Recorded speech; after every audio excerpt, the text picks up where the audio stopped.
Partai Demokrat dan kita semua mencemaskan meroketnya jumlah utang Indonesia, baik utang pemerintah maupun utang BUMN, hingga membuat kinerja sejumlah BUMN kita jauh di bawah sasaran.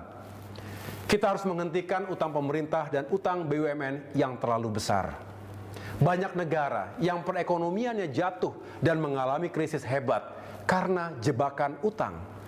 Pemerintah tidak bisa hanya berpikir ekonomi jangka pendek, apalagi tidak memikirkan konsekuensi jangka panjang.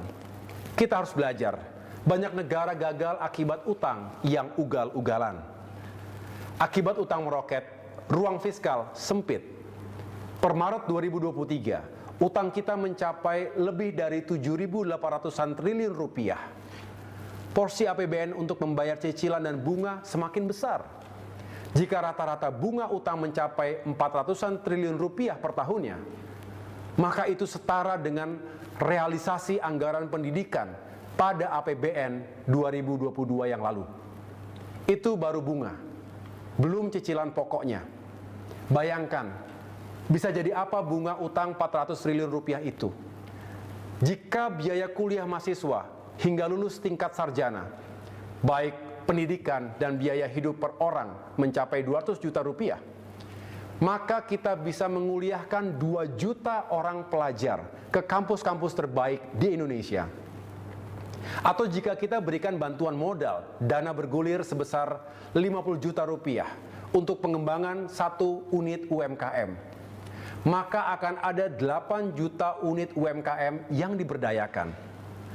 Jika 1 unit UMKM menyerap 5 hingga 10 pekerja, maka tercipta 40 hingga 80 juta lapangan pekerjaan. Ilustrasi ini untuk memberikan gambaran konsekuensi yang harus kita tanggung bersama akibat utang yang kelewat besar. Pemerintah tidak boleh selalu berdalih bahwa dari sisi rasio utang terhadap PDB masih aman karena kurang dari 60%. Faktanya, kemampuan fiskal untuk membayar utang kita rendah dan membebani APBN kita. Untuk itu, batasi dan kontrol utang pemerintah dan BUMN. Pastikan pembangunan infrastruktur tidak mengandalkan utang. Infrastruktur memang penting. Karenanya kita juga harus melanjutkan pembangunan infrastruktur, termasuk infrastruktur perdesaan, seperti yang telah dilakukan oleh pemerintahan sebelumnya. Tetapi perlu dilakukan perubahan dan perbaikan atas kebijakan pembangunan infrastruktur ini.